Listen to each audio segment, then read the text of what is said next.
السلام علیکم پیارے بچوں، آج ہم آپ کو یونس علیہ السلام کی قوم کا قصہ سنائیں گے۔ حضرت یونس علیہ السلام اللہ تعالیٰ کے پیغمبروں میں سے ایک پیغمبر تھے، جن کو اللہ تعالیٰ نے ایک نافرمان قوم کی طرف ہدایت کے لیے بھیجا۔ جس شہر میں ان کو اللہ نے بھیجا تھا اس کا نام نینوا تھا۔ وہاں کے رہنے والے لوگ بت پرست تھے۔ یونس علیہ السلام نے ان کو اللہ کی عبادت کی طرف بلایا، لیکن وہ نافرمان قوم یونس علیہ السلام کی بات کو نہیں سمجھے اور اپنی ضد پر اڑے رہے۔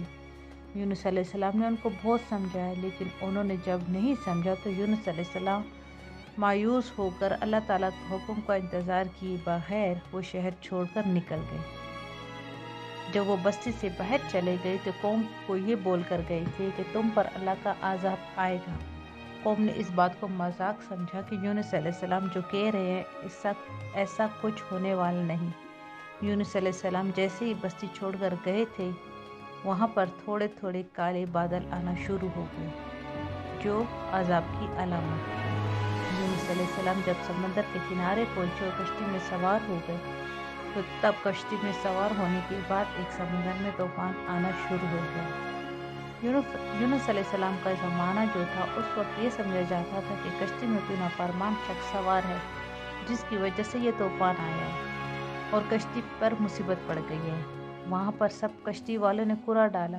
3 بار کوڑا ڈالا تو تینوں بار یونس علیہ السلام کا نام نکل آیا، جس پر کشتی والوں نے یونس علیہ السلام کو کہا کہ تم اس کشتی سے کود جاؤ تاکہ یہ طوفان تھم جائے۔ تو یونس علیہ السلام نے سمندر میں چھلانگ لگا دی۔ یہ اللہ تعالیٰ کا حکم تھا کہ ایک بڑی سی مچھلی آئی اور یونس علیہ السلام کو کھا لے گئی، لیکن ساتھ ہی اللہ تعالیٰ نے حکم دیا کہ اے مچھلی، اس کو تو کھائے گی، ہضم نہیں کرے گی اور اس کو اپنے پیٹ میں میری امانت سمجھ کر محفوظ کر لینا۔ جب یونس علیہ السلام کو مچھلی نے نگل لیا، ہضم نہیں کیا، وہ صحیح سالم اس کے پیٹ میں موجود رہے۔ مچھلی کے پیٹ میں جب یونس علیہ السلام تھے تو اللہ تعالیٰ نے سمندر کی کنکریوں کو حکم دیا کہ تم بھی تسبیح بیان کرو۔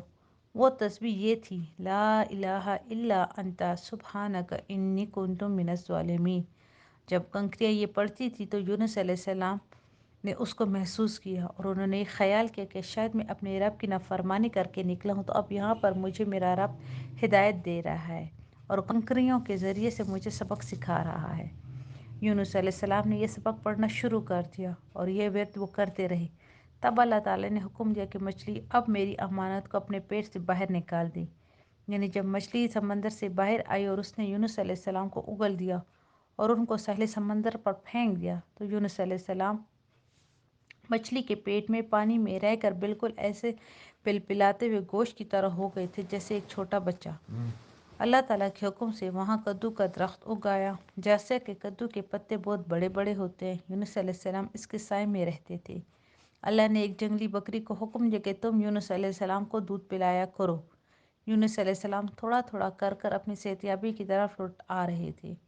اب یونس علیہ السلام کی اپنی صحتیابی کی طرف لوٹ آ رہے تھے اور ادھر قوم نے جب یہ دیکھا کہ طوفان آ چکا ہے، اب وہ یونس علیہ السلام کو ڈھونڈنے نکل آئے۔ یونس علیہ السلام اتنے ٹائم میں جب یہ بہتر ہوئے، تب تک ان کی قوم آ کر ان سے مل گئی اور انہیں ان کی قوم نے یہ بتایا کہ یونس تم جو کہتے تھے اللہ تعالیٰ نے وہ کر دکھایا، یعنی ہم پر اب عذاب کی علامات ظاہر ہونے لگی، ہم اللہ کی طرف مائل ہونا چاہتے ہیں، ہمیں سیدھی راہ دکھا دے۔ جیسے ہی تم بستی سے باہر نکلے تھے، ہم پر عذاب آنا شروع ہو گیا تھا۔ اب ہم نے ارادہ کر لیا کہ ہم تیرے رب کی طرف ایمان لے آئیں اور اس کو اپنا رازق اور خالق مان لیں، تاکہ ہمیں کامیابی اور نجات نصیب ہو۔ اس طرح یونس علیہ السلام کی قوم وہ واحد قوم ہے جو ایمان لے آئی اور اللہ تعالیٰ کی ہر بات کو ماننے لگی اور انہوں نے بت پرستی کو چھوڑ دیا۔